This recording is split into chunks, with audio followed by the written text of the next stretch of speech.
മഞ്ഞുകാലമൊക്കെ ആയല്ലോ. ഇപ്പം നമ്മുടെ അടുത്തേക്ക് വരുന്ന പല പല കേസുകളിലും ഏറ്റവും കൂടുതൽ വരുന്ന നമ്മുടെ അപ്പർ റെസ്പിറേറ്ററി ട്രാക്റ്റിലെ കുറേ വിഷയങ്ങളാണ്. അതിൽ സാമാന്യം കൂടുതലായിട്ട് കാണപ്പെടുന്ന ഒരു അവസ്ഥയാണ് ടോൺസിലൈറ്റിസ്. നമുക്കെല്ലാവർക്കും അറിയാം, കൂടുതലും കുട്ടികളിലാണ് ഇത് കാണപ്പെടുന്നത്. തൊണ്ടയ്ക്കൊരു വേദനയായിരിക്കും ആദ്യത്തെ ഒരു സിംറ്റം. തൊണ്ടയ്ക്ക് വേദന വരുന്നു, ഭക്ഷണം ഇറക്കാൻ ബുദ്ധിമുട്ടുണ്ടാവുന്നു, കുഞ്ഞ് വല്ലാണ്ട് കരയുന്നു.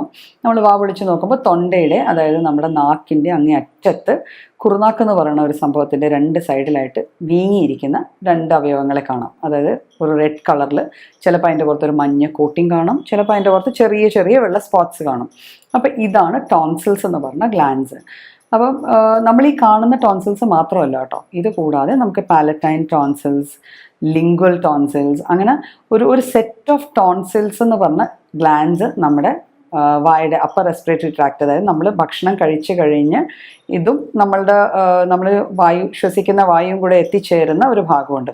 ആ ഭാഗത്തിന് ചുറ്റുമായിട്ട് കാണപ്പെടുന്ന ഒരു തരം നമ്മുടെ പ്രതിരോധത്തിൻ്റെ ഒരു സിസ്റ്റം ഉണ്ടല്ലോ, നമ്മുടെ ഒരു ലിംഫാറ്റിക് സിസ്റ്റം എന്ന് പറഞ്ഞ് നമ്മുടെ ബോഡിയുടെ പ്രതിരോധ ശേഷി കാത്തു സൂക്ഷിക്കുന്ന ഈ ഒരു സിസ്റ്റത്തിലെ ഇമ്പോർട്ടൻ്റ് ആയിട്ടുള്ള കുറച്ച് ഓർഗൻസ് ആണ് ഈ ടോൺസിൽസ് എന്ന് പറയുന്നത്.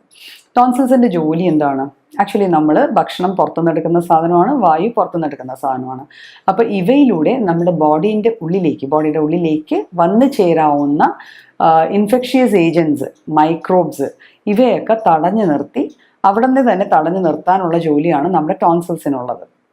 അപ്പോൾ ടോൺസിലൈറ്റിസ് വരുമ്പോൾ സ്വാഭാവികമായിട്ട് ഒന്നെങ്കിൽ നമുക്കൊരു ഇൻഫെക്റ്റീവ് ഏജൻറ്റ് നമ്മുടെ ഉള്ളിലേക്ക് കടക്കാൻ ശ്രമിച്ചിട്ടുണ്ട്, അല്ലെങ്കിൽ അങ്ങനത്തെ കണ്ടീഷൻസിൽ വന്ന് നമുക്ക് ഇൻഫെക്ഷൻ വരാനുള്ള സാധ്യതകൾ വന്നിട്ടുണ്ട്.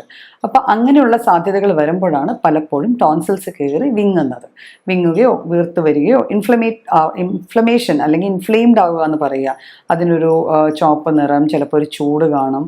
കഴുത്തിന് ചുറ്റുമുള്ള ഗ്രന്ഥികൾ, നമ്മുടെ തൊണ്ടയിലുള്ള വേറെ ഗ്രന്ഥികൾ നമുക്ക് ഫീൽ ചെയ്യാൻ പറ്റും. നമ്മൾ തൊട്ട് നോക്കുമ്പോൾ കടലകൾ പൊങ്ങി എന്നാണ് പഴയ ആൾക്കാർ പറയുക.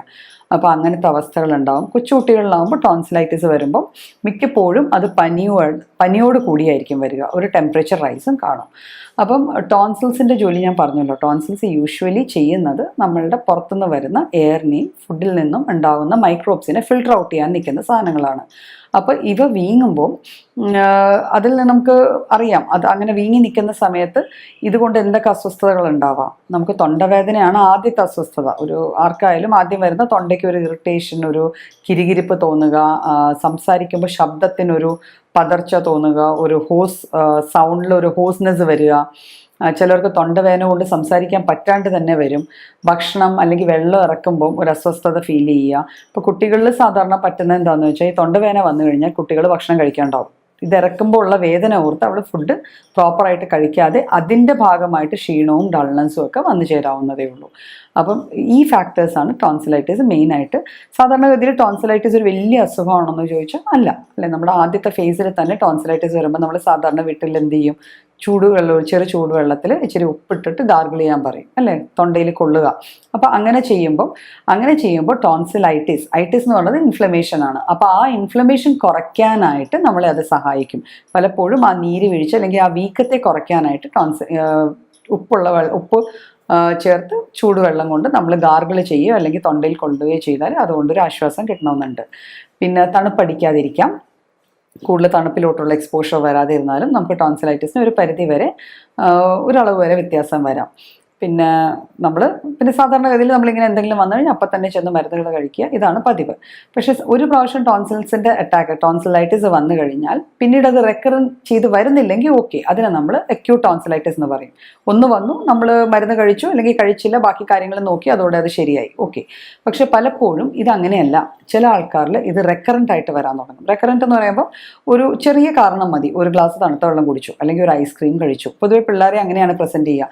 ഐസ്ക്രീം കഴിച്ചാൽ ടോൺസിലൈറ്റിസ് വരും. കുഞ്ഞുങ്ങൾക്ക് ഐസ്ക്രീം കഴിക്കാൻ പറ്റില്ല, അല്ലെങ്കിൽ തണുത്ത വെള്ളം കുടിക്കാൻ പറ്റുന്നില്ല, അല്ലെങ്കിൽ തണുത്ത കാറ്റ് കൊണ്ടു എവിടെയെങ്കിലും ഒരു യാത്ര പോയി, ഒന്ന് വെളുപ്പിനെ എഴുന്നേറ്റ് ഒന്ന് പുറത്തേക്ക് ഇറങ്ങി, അപ്പോൾ ഇങ്ങനത്തെയൊക്കെ അവസ്ഥയിൽ ടോൺസിൽസ് ഇൻഫ്ലെയിംഡ് ആയിട്ട് പെയിൻ വരിക. അതിനെയാണ് നമ്മൾ റെക്കറൻറ്റ് ടോൺസിലൈറ്റിസ് എന്ന് പറയുക.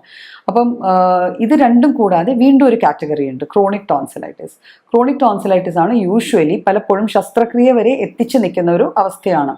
അവിടെ സംഭവിക്കുന്ന വേദന ഇത്രയും കാര്യമായിട്ട് ഇല്ലെങ്കിൽ പോലും ഓൾമോസ്റ്റ് എല്ലാ സമയവും ടോൺസിൽസ് ഇൻഫ്ലെയിംഡ് ആയിരിക്കും, ടോൺസിൽസ് വീങ്ങി തന്നെ ഇരിക്കും. അവരുടെ പുറത്ത് ചിലപ്പം ചെറിയ ചെറിയ പഴുപ്പ് തുള്ളികൾ പോലെ ഒരു മഞ്ഞ നിറത്തിൽ ചെറിയ ചെറിയ തുള്ളികൾ, സെപ്പറേറ്റീവ് ടോൺസിൽസ് എന്ന് പറയുമ്പോൾ ആ അവസ്ഥയിൽ വരാം. അപ്പം അങ്ങനത്തെ അവസ്ഥകളൊക്കെ വന്നു കഴിഞ്ഞാൽ റെഗുലറായിട്ട് മരുന്ന് കഴിക്കുക. ഞാൻ പറഞ്ഞല്ലോ, ശസ്ത്രക്രിയ ചെയ്യുക, അങ്ങനെ ശസ്ത്രക്രിയ അതിൻ്റെ ഒരു മാനേജ്മെൻറ്റ് പാർട്ടായിരിക്കാം. പക്ഷേ ശസ്ത്രക്രിയ ചെയ്യുന്നതുകൊണ്ട് നമ്മൾ ഓർക്കേണ്ട ഒരേ ഒരു കാര്യം എന്ന് വെച്ചാൽ ടോൺസിലെക്ടമി ചെയ്യുന്നത് ഒരിക്കലും ക്യുറേറ്റീവ് അല്ല. നമ്മുടെ ശരീരത്തിലെ നമുക്ക് വേണ്ടി ഡിഫൻസ് മെക്കാനിസത്തിന് വേണ്ടി നിൽക്കുന്ന 2 ഗ്ലാൻസിനെയാണ് നമ്മൾ അവിടെ നിന്ന് എടുത്ത് കളയണത്. അപ്പോൾ ടോൺസിലെക്ടമി ജനറലി അഡ്വൈസബിൾ അല്ല. പിന്നെ ചില ഗ്രേവ് കണ്ടീഷൻസിൽ പലരും അത് ചെയ്യാറുണ്ട്. അപ്പോൾ അത് ചെയ്യാതെ തന്നെ നമുക്ക് മരുന്നുകളുടെ സഹായത്തോടു കൂടിയും നമ്മുടെ ജനറൽ മാനേജ്മെൻറ്റ് പാർട്ട്, അതായത് നമ്മൾ ചെറു ചൂടുള്ള ഉപ്പുവെള്ളം കൊള്ളുക, ന്യൂട്രീഷ്യസ് ആയിട്ടുള്ള ഫുഡ് കഴിക്കുക, തണുപ്പടിക്കാതെ നോക്കുക, പുളിപ്പുള്ള ഭക്ഷണം ഒരിക്കലും ടോൺസിലൈറ്റിസ് ഉള്ള അവസ്ഥയിൽ കഴിക്കാൻ പാടില്ല. പലപ്പോഴും പലരും പനി വരുന്നു അല്ലെങ്കിൽ ടെമ്പറേച്ചർ വരുന്നു, അപ്പം കുഞ്ഞുങ്ങൾക്ക് കൊടുക്കുന്നത് ഓറഞ്ചസ് ആയിരിക്കും, നാരങ്ങ വെള്ളമായിരിക്കും, എന്തെങ്കിലും കഴിച്ചോട്ടെ എന്ന് വിചാരിച്ചിട്ട്. പക്ഷേ ഈ പുളിപ്പുള്ള ഭക്ഷണം നമ്മൾ കഴിച്ചു കഴിയുമ്പം ഉണ്ടാവാൻ പോകണമെന്ന് വെച്ചാൽ ചുറ്റുമുള്ള ഗ്ലാൻസിൽ നിന്ന് സെക്രീഷൻസ് കൂടും. അപ്പോൾ വീണ്ടും കൺജഷൻ വന്നിട്ട് നമുക്ക് ബുദ്ധിമുട്ടുകൾ കൂടും. അപ്പം ആ ഭക്ഷണം ആ തൽക്കാലത്തേക്ക്, ആ ഒരു സമയത്തേക്ക് കഴിക്കാതിരിക്കുന്നതായിരിക്കും നല്ലത്. ചൂടുള്ള ഭക്ഷണം മാത്രം കഴിക്കുക. പിന്നെ മരുന്നുകളുടെയും കൂടെ സഹായത്തോടെ നമുക്ക് ടോൺസിലൈറ്റിസ് അത്യാവശ്യം നല്ല രീതിയിൽ മാനേജ് ചെയ്യാൻ പറ്റുന്ന ഒരു അക്യൂട്ട് കണ്ടീഷനാണ്.